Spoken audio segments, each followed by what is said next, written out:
गंगा नदी के किनारे एक साधु रहते थे।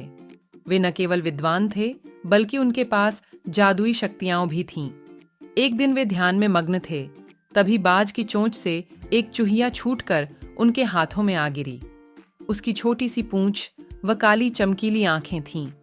उन्हें वह बहुत अच्छी लगी, पर घर ले जाने से पहले उन्होंने जादुई मंत्रों के प्रयोग से उसे एक लड़की में बदल दिया। वे उस लड़की को घर ले जाकर पत्नी से तुम हमेशा से संतान चाहती थी ना, तो लो आज से यही हमारी पुत्री है। इसे पूरी देखभाल व स्नेह से पालो। साधु की पत्नी भी अपनी पुत्री को देख प्रसन्न हो उठी। वह उसे राजकुमारी की तरह पालने लगी। साल बीतते गए, नन्ही लड़की एक सुंदर युवती बन गई। जब वह 18 वर्ष की हुई तो साधु व उसकी पत्नी उसके लिए वर तलाशने लगे। साधु ने कहा, मेरी बिटिया का विवाह ऐसे व्यक्ति से होना चाहिए जो सबसे बड़ा हो। मेरे हिसाब से सूर्य ठीक रहेगा। पत्नी ने भी हामी भरी। उन्होंने जादुई मंत्रों के प्रयोग से सूर्य को नीचे बुला लिया। उन्होंने उसे अपनी पुत्री से विवाह करने को कहा, पर पुत्री ने पहले ही न कर दी। वह बोली, पिताजी, यह तो बहुत गर्म है। मैं उससे विवाह करूंगी जो इससे भी बेहतर हो। साधु निराश हो गए। उन्होंने सूर्य से कहा कि वे ही कोई वर सुझाए। सूर्य ने कहा, बादलों के देवता से बड़ा कौन होगा? उनमें तो मेरी किरणों को भी रोकने की शक्ति है।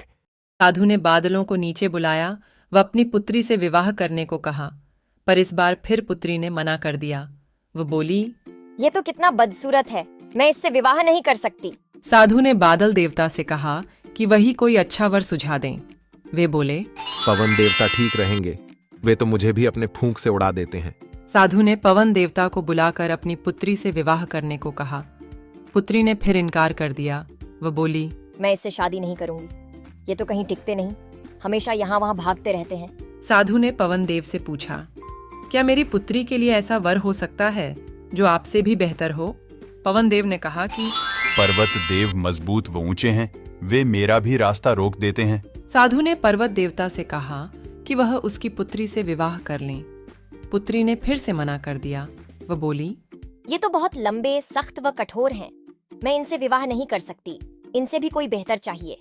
पर्वत देवता ने चूहे का नाम सुझाया। वे बोले, माना मैं काफी सख्त, मजबूत व ऊंचा हूँ, पर चूहे मुझ में भी आसानी से बिल बना सकते हैं। साधु ने चूहे को बुलाया। उसे देखते ही उसकी पुत्री खुशी से उछल पड़ी। हाँ पिताजी, यही तो है वह, मैं जिससे शादी करना चाहती थी। साधु ने सोचा, इसे ही किस्मत कहते हैं। यह एक चूहिया थी और एक चूहे से विवाह करना ही इसके भाग्य में लिखा है।